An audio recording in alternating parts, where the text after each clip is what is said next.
નમસ્કાર, જય હિન્દ, વંદે માતરમ વિદ્યાર્થી મિત્રો. તમારું સ્વાગત છે આઈએસ લાઇફસ્ટાઇલ એકેડમી યુટ્યુબ ચેનલમાં, જ્યાં યુપીએસસી જીપીએસસી એક્ઝામની તૈયારી કરતા વિદ્યાર્થી માટે હું અપડેટ ઇન્ફોર્મેશન આપું છું. તમે 2025ની અંદર યુપીએસસી ફોર્મ ભરવાના છો. યુપીએસસી ફોર્મની અંદર કઈ કઈ માહિતી ફિલ કરવાની હોય, કઈ કઈ માહિતી ભરવાની હોય, એની માહિતી માટે હું આજની વિડીયો લેક્ચરની અંદર તમને માહિતી આપું છું. બેઝિકલી તમારે યુપીએસસી આપવાનું તમે નક્કી કરી લીધું હોય, આઈએસ આઈપીએસ તમારે બનવું છે, તો ફિલિમ્સ ફોર્મ ભરવામાં કઈ કઈ બાબતો તમારે ફિલ કરવાની છે એની માહિતી આપણે આ વિડીયો લેક્ચરની અંદર જોવાના છીએ. માહિતી શરૂઆત કરીએ પહેલાં, જો વિદ્યાર્થી મિત્રો તમે આના રેગ્યુલર નોટિફિકેશન મેળવવા માગો છો તો આપણી એકેડમીના ટેલિગ્રામ અને વોટ્સઅપ ચેનલ તમે જોઈન કરી શકો છો. વોટ્સઅપમાં નોટિફિકેશન મેળવવા માટે તમે તમારું નામ અને ડિસ્ટ્રિક્ટ લખીને એકેડમીના મોબાઈલ નંબર ઉપર વોટ્સઅપ મેસેજ કરી શકો છો, તો તમને આ પર્સનલ નોટિફિકેશન મળવા લાગશે. હજી જો તમે આઈએસ લાઇફસ્ટાઇલ એકેડમી યુટ્યુબ ચેનલને સબસ્ક્રાઈબ ના કર્યો તો અવશ્ય સબસ્ક્રાઈબ કરી લેજો, જેથી આવા અવનવા અપડેટેડ ઇન્ફોર્મેશનવાળા વિડીયો તમારા સુધી પહોંચી જાય. યુપીએસસી પ્રિલિમ ફોર્મ ભરવામાં કઈ કઈ બાબતોનું ધ્યાન રાખવાનું છે અને શું શું તમારે સિલેક્ટ કરવાનું છે એ માહિતી જોઈએ. પહેલાં બેઝિક આપણે ક્વોલિફિકેશન જોઈ લઈએ કે યુપીએસસીનું ફોર્મ ભરવા માટે બેઝિક ક્વોલિફિકેશન શું જોશે. તો સૌથી પહેલાં એકેડેમિક ક્વોલિફિકેશનની વાત કરીએ તો તમારા જે ગ્રેજ્યુએશન હશે એ કમ્પ્લીટ હોવું પડે, અથવા તમે લાસ્ટ યરમાં હોવ, ફાઇનલ યરમાં હોવ તો પણ તમે ફોર્મ ભરી શકો છો યુપીએસસી માટે. કોઈ પણ ગ્રેજ્યુએશન, કોઈ પણ હાલશે, સાયન્સ કોમર્સ કોઈ પણ ગ્રેજ્યુએશન ચાલશે.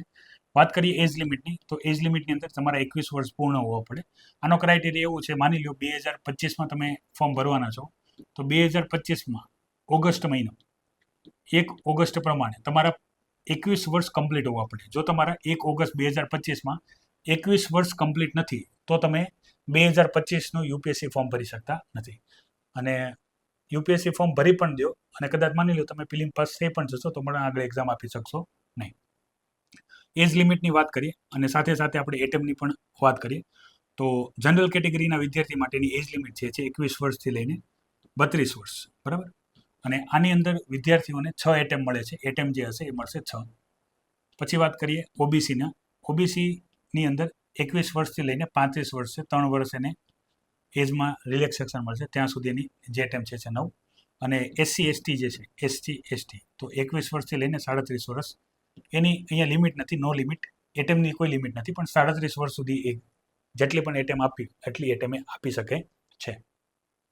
વિદ્યાર્થી મિત્રો અહીંયા ખાસ યાદ રાખજો, જેમ જીપીએસસીમાં બોયઝ અને ગર્લ્સ માટે બધું અલગ અલગ છે, એમ અહીંયા બોયઝ અને ગર્લ્સ માટે બધા માટે સેમ છે.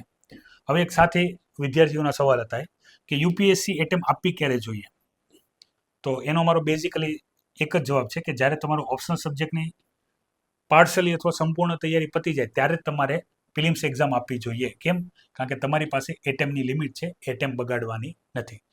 જો તમે જનરલ કેટેગરીમાં આવો છો તો રિઝર્વેશનનો તમને બેનિફિટ મળે છે, તો વસ્તુ આખી અલગ છે.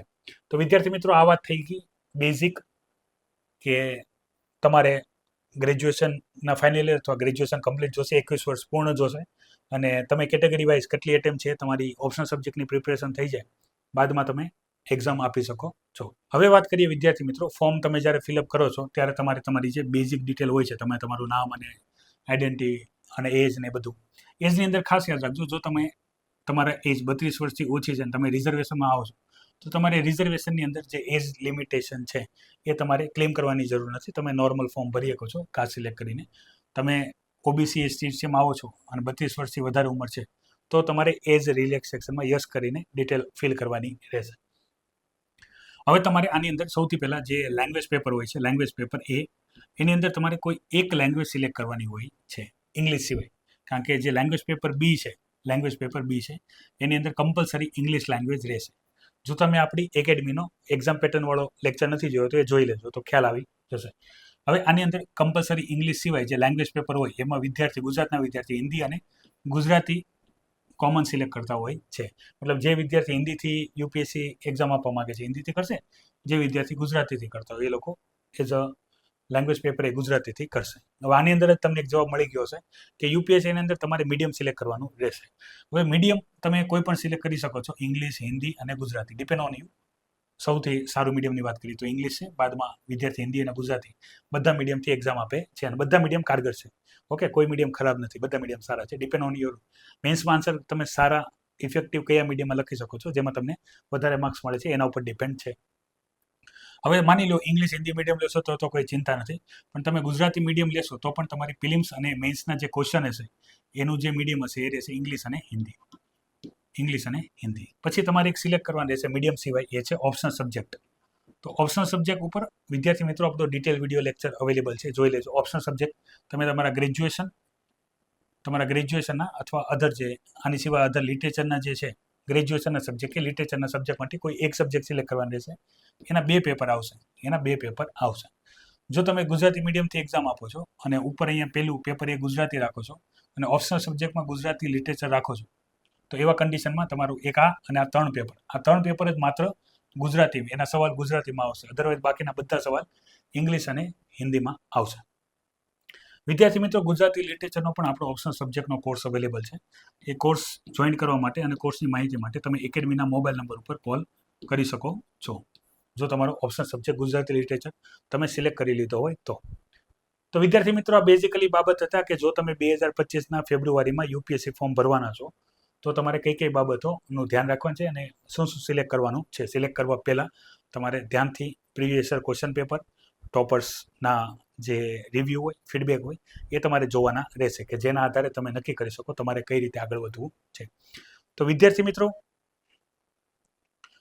જે પણ વિદ્યાર્થી યુપીએસસી કે જીપીએસસી એક્ઝામની તૈયારી કરતા હોય એમના જે પણ ડાઉટ હોય, ડાઉટ રિગાર્ડિંગ ઇન્ફોર્મેશન મારા દ્વારા સતત તમને પ્રોવાઈડ કરવામાં આવશે. તમે ડાઉટ પૂછો છો એનાથી અમને ખ્યાલ આવે છે કે હજી કઈ એવી માહિતી છે જે તમને ખબર નથી, તેના કાં તો તમને ત્યાં કમેન્ટમાં રિપ્લાય આપવામાં આવે છે અને એ સવાલ રિપીટ થતો હોય છે તો એ સવાલનો તમને વિડીયો લેક્ચરના માધ્યમથી માહિતી આપવામાં આવે છે. તો હજી પણ તમારા કોઈ પણ ડાઉટ રહી હોય તો વિડીયોની કમેન્ટ બોક્સમાં કમેન્ટ કરજો. એ કમેન્ટના આધારે અમે તમને હજી વધારે લેક્ચર પ્રોવાઈડ કરશું. આશા રાખું છું આઈએસ લાઇફસ્ટાઈલ એકેડમી દ્વારા જે તમને માહિતી આપવામાં આવે છે મારા દ્વારા, કે તમને જે ફેકલ્ટી દ્વારા કમેન્ટમાં રિપ્લાય આપવામાં આવે છે એ તમને ગમતા હશે. અને આ માહિતી પણ તમે ગમે તો અવશ્ય વિડીયોને લાઇક કરો, કોઈ ડાઉટ હોય તો કમેન્ટ કરો અને અન્ય વિદ્યાર્થીની સાથે આ માહિતી શેર કરો. તમે જેટલું લાઇક અને કમેન્ટ શેર કરો છો એટલું અમને વધારે મોટિવેશન મળે છે. એટલી માહિતી અમે તમારી સાથે વધારે શેર કરીએ છીએ. તો આજના માટે વિદ્યાર્થી મિત્રો એટલી જ ઇન્ફોર્મેશન છે. નવી માહિતી સાથે તમારા સમક્ષ ફરીથી હાજર થશું. ત્યાં સુધી મને રજા આપો. જય હિન્દ, વંદે માતરમ.